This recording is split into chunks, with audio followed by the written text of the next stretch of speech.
Llega a Buen Día Litoral la mesa de intercambio, donde cada opinión es responsabilidad de quien lo dice. En la mesa de intercambio de hoy, que es una mesa un tanto especial, le damos la bienvenida y los muy buenos días a Antonio Giosa. ¿Cómo andas, Antonio? Hola, Eduardo, muy buenos días. ¿Todo bien? Todo bien.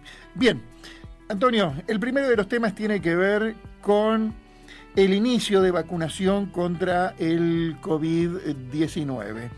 Convengamos que esta es una mesa un poco especial, decía, porque vamos a contar con una opinión que realmente tiene su peso, su seriedad y su credibilidad, que es la del director departamental de Salud Pública, el doctor Andrés Montaño.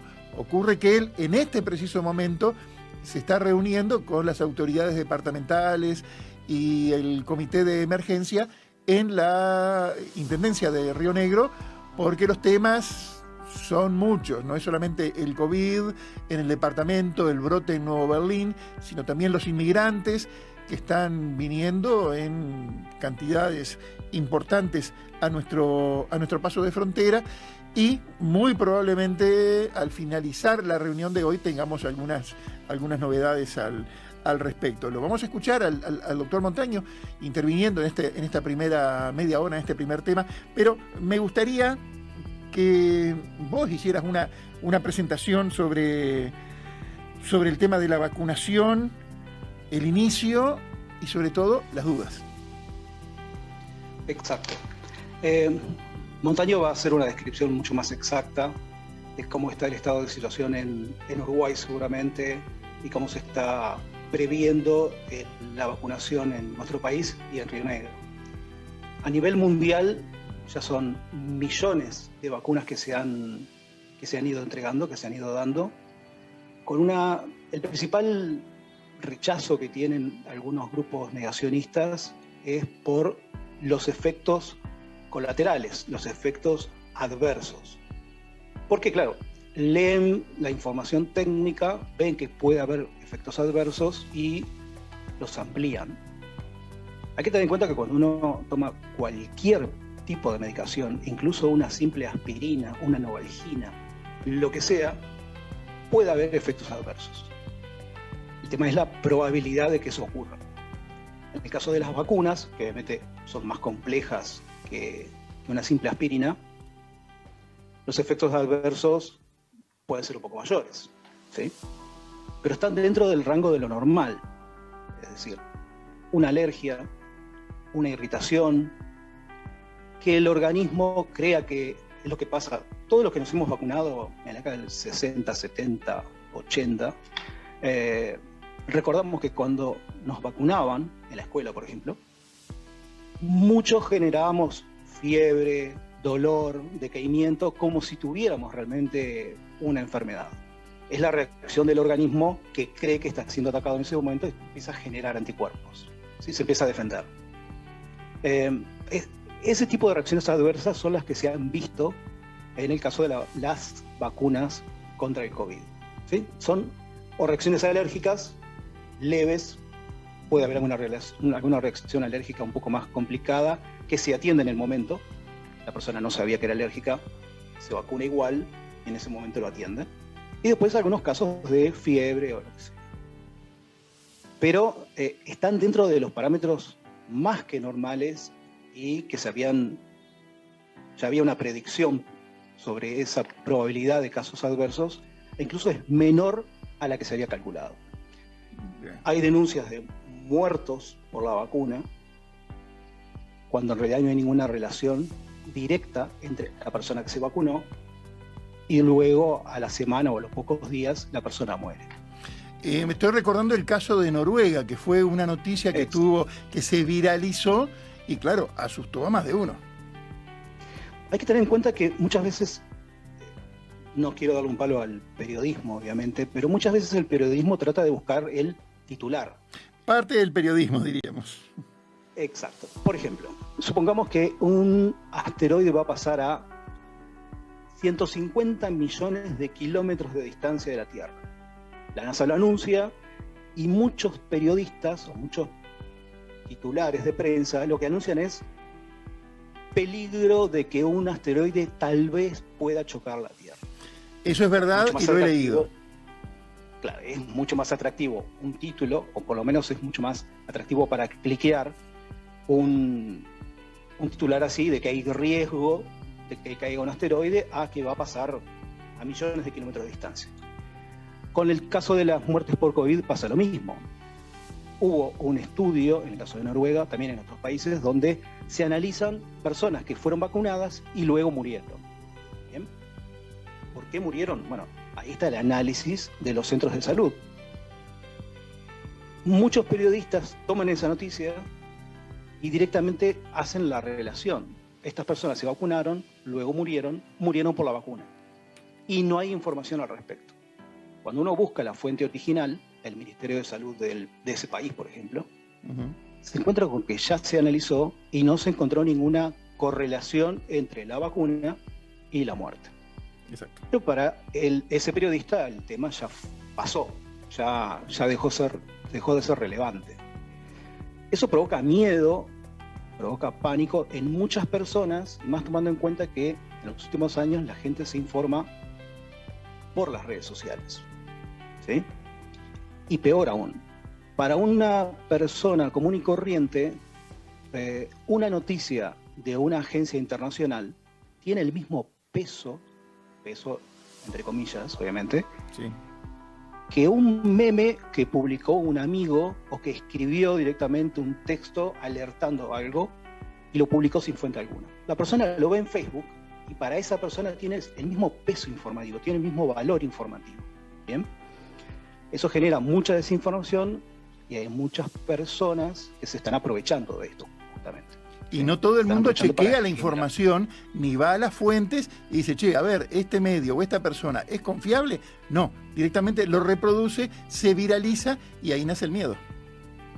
Es el famoso por las dudas, que seguramente lo habrás visto en algún lado, cuando alguien comparte una información extremadamente falsa, completamente falsa, que ya fue desmentida. Cuando se le pregunta a esa persona por qué compartió y divulgó esa información, lo que dice es por las dudas. ¿Sí? Aún sabiendo que la información es falsa, el por las dudas es el argumento que se utiliza para compartir cualquier pavada que se ve en las redes sociales. Y eso es un problema porque la calidad informativa, nadie va a buscar, o casi nadie, se va a tomar la molestia de buscar el PDF generado por una universidad en Helsinki o de un grupo de científicos o realmente el análisis de las reacciones adversas de la vacuna. Buscan el titular o peor aún, comparten algo que escribió un completo desconocido, pero completo desconocido, ¿no? O si no, te dicen, bueno, cuando las pruebas son abrumadoras, ¿qué es lo que te responden? No les creo. Y entonces contra eso sí, es difícil presentar argumentos. Cuando uno presenta un argumento técnico, la respuesta es, están comprados por organismos internacionales, la mafia, la farma, etc. Cuando uno muestra ejemplos o datos estadísticos, los datos son falsos para esa persona. La persona que busca desinformar no le va a importar absolutamente nada. El tema estamos hablando en el caso de las vacunas en particular, no es de ahora y no es un invento ahora con respecto al COVID. No sé si te acordás de hace años que se hicieron famosas las personas que le llamaban las anti-vax moms, las mamás antivacunas. Sí. Porque eran pequeños grupitos de personas, de madres, que habían leído incorrectamente información de que las vacunas, estaba hablando de muchos años antes del COVID, las vacunas supuestamente causaban autismo. Sí. Se asustaron, muchas personas seguramente vieron esa información, creyeron que era real y se asustaron, y ahí arrancó el famoso movimiento anti-vax. ¿Sí? Sí. Muchas de esas mamás perdieron sus hijos, dejaron de vacunar, y muchas de esas madres terminaron generando movimientos anti-vax, podríamos decir. ¿Sí? Que tuvo alguna familia acá en nuestro país, los Bergoglio, si no me equivoco. Eran una familia, no me acuerdo si era argentina, que se mudó a Uruguay, y eran antivacunas por un tema relacionado con sus posturas filosóficas. Filosóficas y medioambientales, exactamente. Exactamente, ahí no había un rechazo relacionado con el nuevo orden mundial, nos van a matar, autismo, etcétera, sino que decían, no nos vacunamos, no nos pasó nada, no quiero vacunar a mis hijos, no les va a pasar nada. Exacto. Antonio, me gustaría escuchar ahora al doctor Andrés Montaño. Le damos de alguna manera participación en una mesa. Repito, él en este momento está en una reunión con autoridades de la Intendencia, del Comité de Emergencia, pero un rato antes nos envió este mensaje. En referencia a la pregunta sobre la vacunación, obviamente que nosotros fomentamos que la gente, que las personas se vacunen. Sabemos que hay personas y médicos y gente que promueve la no vacunación. Bueno, respetamos la opinión de todo el mundo, pero nosotros nos afiliamos a la idea de que la gente, a la mayor cantidad de gente posible, deba vacunarse o esperamos que la mayor cantidad de gente se vacune. ¿Por qué? Por varias razones. Primero, porque la vacuna que nuestro país ha adquirido son vacunas seguras, son vacunas de buena calidad. Segundo, porque de esa manera nosotros nos protegemos a nuestros semejantes de la infección COVID que tanto daño ha hecho no solamente a nuestro país, sino a todo el mundo en todo sentido, desde el punto de vista médico o desde el punto de vista social, desde el punto de vista económico, y eso ha sido una situación de estrés mundial muy importante. Pero también debemos considerar, cuando opinamos sobre este tema, la historia de la medicina, mirar un poco para atrás.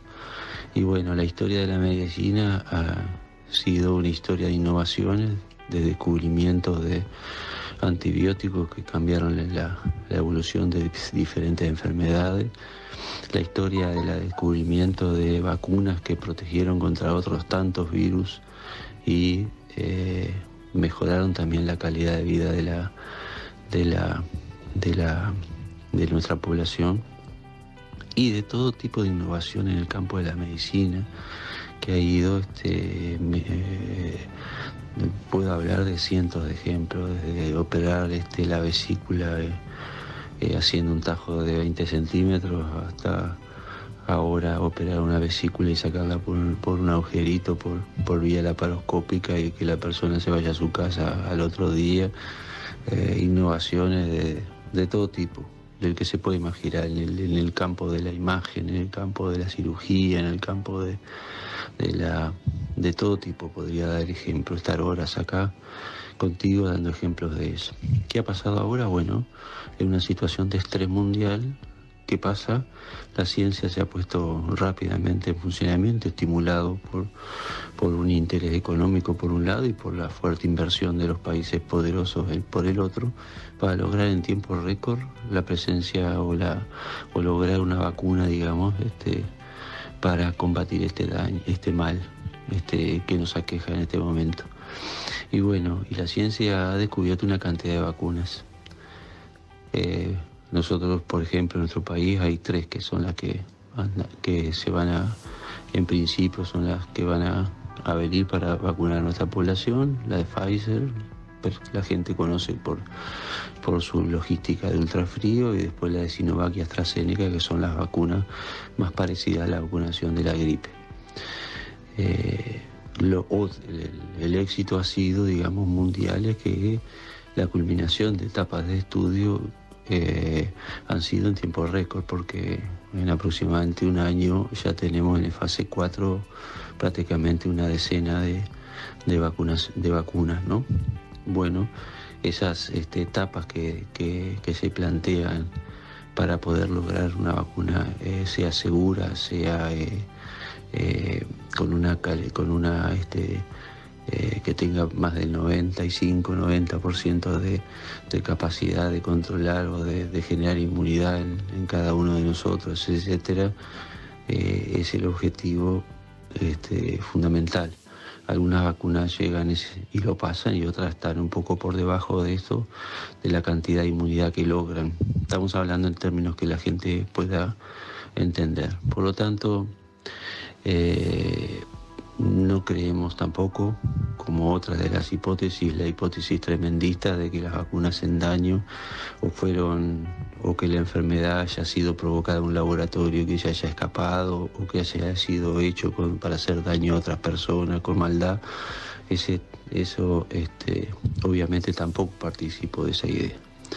Redondeando, por razones históricas de la evolución de la medicina en el combate de enfermedades del hombre, por razones de la capacidad que tiene la ciencia de lograr rápidamente beneficios para nuestra población, también en la confianza que uno tiene en las autoridades que saben elegir qué vacunas son importantes y son buenas para nuestra comunidad, y porque en realidad también consideramos como un éxito rotundo el haber logrado la aprobación de las grandes, de las oficinas importantes americanas y europeas para el uso de la vacuna, que también es un control muy exigente que hay, sobre todo la Food and Drug americana, que tiene, que permite ingresar en el mercado en drogas, antibióticos, en ese sentido, y también alimentos que puedan utilizar con su bendición, digamos, en la introducción en el mercado americano. Y la europea, que era similar a esta, que también es con una exigencia similar. Por lo tanto, lo que aconsejo a nuestra población es que se vacune, que la vacuna va a ser buena, que le va a hacer bien a ella y a la comunidad, por lo tanto, a la persona y a la comunidad. Por lo tanto, ese es el mensaje. El mensaje es de confianza, el mensaje es de vacunarse. Creo que el doctor Montaño ha sido más que claro. Antonio, cerramos con vos una especie de resumen o reflexión en torno a este tema. Exacto. Quería agregar algo a lo que comentó Montaño, y es las vacunas que están en este momento en producción o en testeo. Él nombró 3 vacunas, hay algunas personas que nombran algunas más. En realidad hay 250 vacunas que están en diferentes tipos de nivel de estudio, a nivel clínico, preclínico, etc. Hay más de 180 que están ya en estudios de preclínicos, de desarrollo preclínico, y casi 70 que están ya en una fase de desarrollo clínico. Estamos hablando de laboratorios farmacéuticos, gobiernos, universidades, países de todo tipo de ideología, religión, continentes. La gente que cree en este tipo de teorías conspiracionistas, donde habla de la gran farma, los laboratorios, no razona de que hay decenas y decenas de universidades, incluso muchas de ellas públicas y muy reconocidas, que también están desarrollando vacunas. Países capitalistas, países comunistas, países socialistas. Estamos hablando de que hay un desarrollo a nivel mundial de todo esto. Y algo que también comentaba Montaño y que tiene toda la razón, es la inmunidad de la población. Yo me vacuno, yo me protejo, pero también estoy protegiendo a las personas que tengo cerca, que por un tema de alergia, edad o lo que sea, no se puede vacunar. Esa es la famosa inmunidad de rebaño. Cuando una cantidad importante de la población se vacuna, no solamente se está protegiendo a sí misma en forma individual, sino que está protegiendo a ese pequeño grupo de personas que no se puede vacunar. No que no quiera vacunarse, que no se puede vacunar. Sí. Y así fue históricamente. El tema de las vacunas era un tema personal y también de solidaridad con el resto de la población. Estos grupos antivacunas, hablando y embanderándose en esa famosa libertad de decidir, que tienen todo el derecho de no querer vacunarse, van a terminar impactando negativamente, no solamente en ellos mismos, sino también en embarazadas, niños, bebés, adultos muy mayores, personas con enfermedades, personas inmunodeprimidas, personas que tienen alergia a este tipo de vacunas o a las vacunas en general. Es extremadamente egoísta el planteo antivacuna, además de ser un planteo completamente anticientífico, ¿no?